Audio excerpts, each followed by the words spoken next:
Well, it looks like the long rumored state of play is coming next week. After that, let's talk about how it's time to update your PlayStation 5. And finally, the physical game numbers are in and they are extremely weak. How's it going, everyone? As always, my name is Jimmy Champagne. This is PSReady, my channel all about PlayStation. I've still got this cold, so that's why my voice sounds all nasally.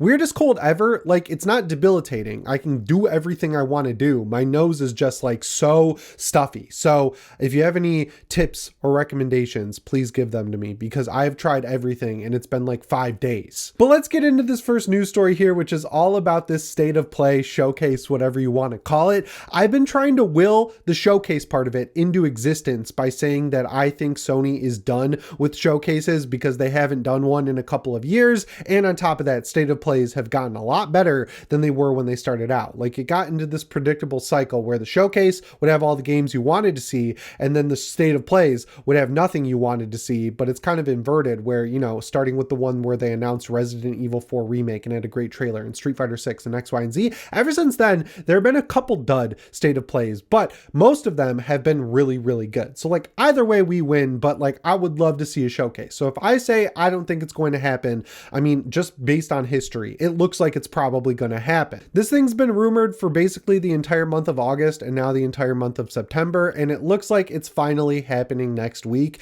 Nate the Hate, who is like a proven track record of predicting when these things are going to happen, was very adamant on X over the past couple of days that not only does Sony have a show planned, but it is going to happen next week. And if you look at the calendar, that lines up with Tokyo Game Show. Now, if you look at the history books, Tokyo Game Show doesn't necessarily have the biggest announcements in the world, but if you're already planning a state of play or showcase for the end of September, why not have it coincide with Tokyo Game Show? I mean, Sony is a worldwide global company these days, but their roots, their hometown is Japan. So like, if there's a big showcase in Japan, there's going to be a big state of play to go along with it. So it's not really like the hardest prediction to make, but if Nate the Hate is really doubling down, I fully believe it. We've already talked about a lot of the games that are going to show up, but there have been some new ones that popped out of the woodwork. So if you didn't catch my last video, it looks like Wolverine is going to have a full gameplay reveal, a full coming out party where it's like, hey, this game is real. We've been spending the last 4 years since it was announced working on it, making it better, and we've massively improved it from the alpha gameplay leak that came out a couple of years ago, or maybe last year. I don't remember. Whenever the big Insomniac leak was, a lot of gameplay leaked and it didn't look great. They really need to just blow the doors wide open with some insane gameplay. But knowing that Tom Henderson over at Insider Gaming has seen the trailer and we've seen all these rumors that the game is coming next year, I'd love to see that. I'd also love to see a tease for the Venom game. I didn't think it was going to happen, but the new rumor is that we are getting a Venom game. It's not going to be Harry Osborn as Venom like he was in Spider-Man 2. Eddie Brock is going to enter the picture and be very comic accurate. I talked about this a little bit in the last video, but I'd love it to be an Agent Venom game where instead of the classic Spider-Man style gameplay, it's more of an evolved version of what we did as Venom in the second game, the first time he showed up. The first game Venom showed up, the second Spider-Man game, but I'd also like to see it be Agent Venom, where he's like a US government operative and Eddie Brock is like a wounded veteran who doesn't have legs and needs the Venom suit to walk. One of the coolest comic arcs ever, but no matter what they do with it, I think they're sitting fine because Venom was by far the coolest part of Spider-Man 2, at least in my opinion. My favorite part of the entire game was when they let you play as him and let you run loose all over the city. So like, yeah, I'm glad that game is still happening. Resident Evil 9 is at every showcase, no matter what lately, whether it's a PlayStation showcase, Summer Game Fest, now the last Nintendo Direct had Resident Evil 9 footage, and thankfully it was a new trailer. I really want to see the gameplay they're hiding, where there's combat, where allegedly there's open world stuff. Leon or another mainstay Resident Evil character is supposed to show up. I think the conversation around the game has gotten to the point where they need to show actual gameplay and give people a reason to be hyped, because as we've seen, you cannot bank on storied IP anymore. They trip and fall all the time lately. People don't show up to buy them. There's a lot of games coming out to try and get out ahead of GTA 6. So I get wanting to keep things secret, but you got to give us a little bit more. And I think just going off of history, where Resident Evil games have their biggest show-off moments at Sony State of Plays or showcases, the odds of this one showing up are really good. Also, there's the Metroidvania 2.5D God of War game where you're allegedly going to play as Deimos. That's just a slam dunk, show it off at the show. For that specifically, I hope that's either a shadow drop or doesn't have a long wait for it, because like, I'm not denigrating the art and style and amazing amazingness of Metroidvania games. I love Metroidvania games. I play them all the time. I mean, the Castlevania Dominus collection is my instant go-to when I have nothing to play. But like most people in the gaming sphere see them as small, quick throwaway things. So if you announce it and you want people to buy it, you have to do it while it's still in their memory, which basically means within a month of announcing it. So I hope if they announce it, just because it's a 2.5D God of War spinoff, it doesn't have a long turnaround. Also, we should see whatever Santa Monica Studio has been working on. Cory Barlog's been working on a new game since God of War 2018 came out, and then God of War Ragnarok had a different director. So we're getting to the point where it's been long enough to where you can at least announce what you're working on. There's so many games that could show up at this, which is why it very well could be a showcase. I don't want to jinx it either way, but Sony's been doing a good job lately when it comes to bringing great games to the PlayStation platform. And if they can come out with some 1-2 punch situations in terms of first party stuff, I think people will generally have short memories on all the missteps this generation, right? Like all it takes to fix people's thinking or get it going in your direction is just doing what you were built to do, which is release good, high quality, well-performing games that feel like they're worth the money. If you can do that, you've got people's attention and you're going to keep it for at least a few years while you work on new games and eventually the PlayStation 6.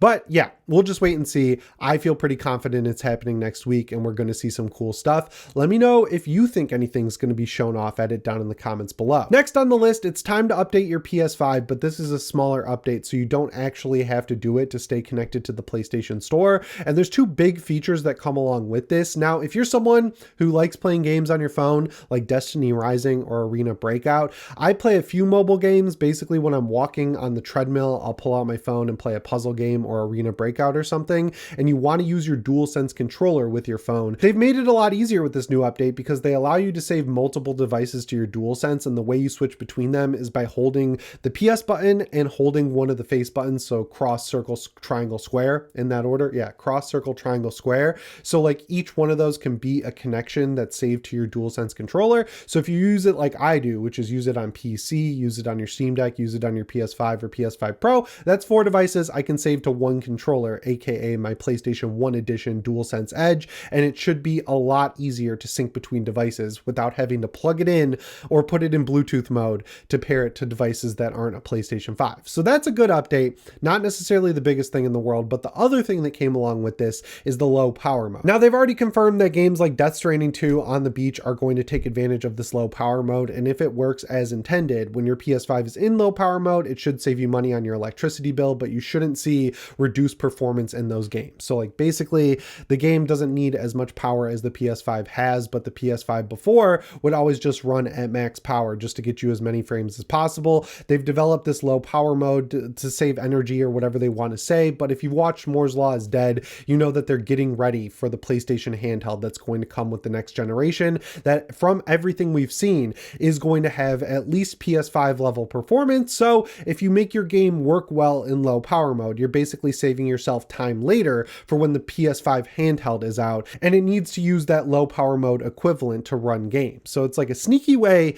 to start getting developers ready to support the handheld, whether they know it or not. And I think that's super smart. I'm really excited about the handheld. I love the idea of being able to take advantage of my entire PlayStation library on the go, at least up to the PlayStation 6. And they've also been working on the side to make sure that they get streaming tech all set up for remote play with the PS Portal. I'd imagine that the two facets of this thing are going to be playing PS4 and PS5 games wherever you are completely natively on the device, with some PS6 games, of course, the smaller stuff that will launch cross-generationally. And then once you start getting into the bigger stuff that only runs on PlayStation 6, you'll have, I keep hitting my mic, you'll have the backup opportunity to continue playing those PS6 games with remote play. And then hopefully they'll have a Pro model down the line that can like work with PS6 games. Who knows? We're talking like 5, 6, 7 years away at that point. So at the start, they're going to make sure it runs PS5 and PS4 games. That sounds awesome because I own most of my games digitally. But speaking of physical games, as it turns out, all of us are apparently slacking when it comes to buying physical games. If you don't read into the data, that's what it says, because Sony released the data of the whole split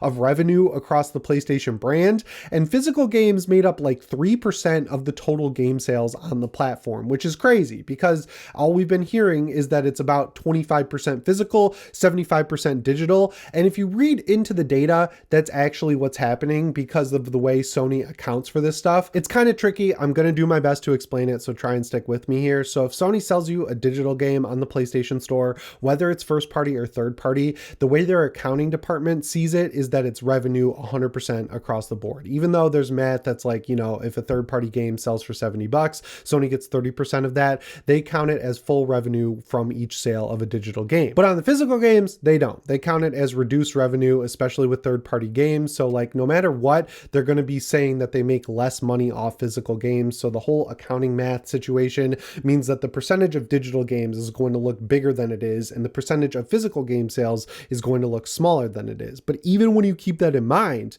it's still crazy that people have seemingly pretty much abandoned buying physical games. And it's kind of a bummer because I just want it to stay healthy enough that they keep making them. We have seen positive moves in the right direction from all these rumors that there will be a detachable disc drive for the PlayStation 6, but it's not that big of a deal when you consider that the vast majority of people who use the PlayStation 5 are playing games digitally. And it makes sense because if you look at the way things are spread out, all of your PS Plus Essential games, those are digital. Any game you want to play through PS Plus Extra, that's digital. It is quicker and easier to just buy a game digitally before it comes out, download it to your console, download the quick patch when the game goes live, and immediately jump into it. And if you buy a game physically anyway, you have to put the entire game on your SSD to begin with. So it's not even like the old days where you were playing a game off the disc. So on the one hand, I see how discs have become antiquated and not really necessary, just like they did on PC when Steam became a thing. But on the other hand, there's just something cool and nostalgic about having a physical product sitting on your shelf. Like when I'm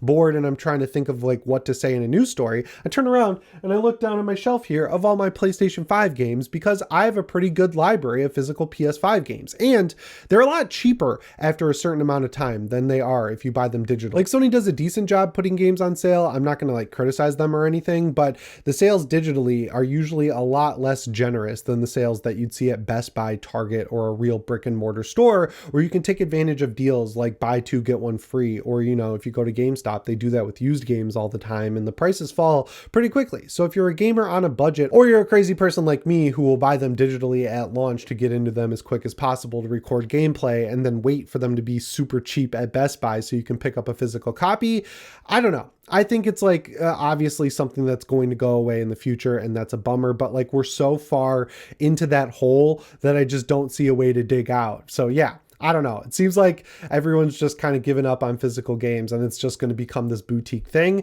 But when they do that, they do make these really cool collector's edition boxes that take forever to ship to you. So like there will be options. It's just not going to be the norm eventually. And that's kind of a bummer. Real quick before I go, if you want to see a gaming executive having a full on meltdown, go check out Randy Pitchford's X account. People are telling him that the performance is bad in Borderlands and he's literally pulling the PC elitist master race card on them, being like, oh, if you don't have the top of the line hardware that our game was made for, I mean, of course you're going to have a bad time playing at max settings. And people are like, Randy, we're playing at low settings. We're using 4x frame generation and nothing's working. And he's like, you're just wrong. So like, I don't know, man. I hope they fix that game because I'm having so much fun with it, but there's a memory leak issue on PlayStation 5 where the longer you play it, the worse performance gets. I saw a video from someone playing on Xbox with an endgame character and just using the weapons in their build was making it drop to like 12 FPS.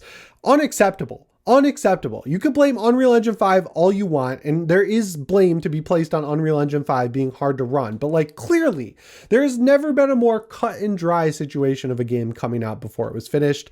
It's just blowing my mind, and it sucks because the game is genuinely my favorite Borderlands in terms of gameplay I've pretty much ever played. I wish it worked better, and hopefully it doesn't take long to patch it. Anyway, guys, that's all I've got for you in this one. As always, my name is Jimmy Champagne. I'll see you in the next one. Thanks for watching, and shape on.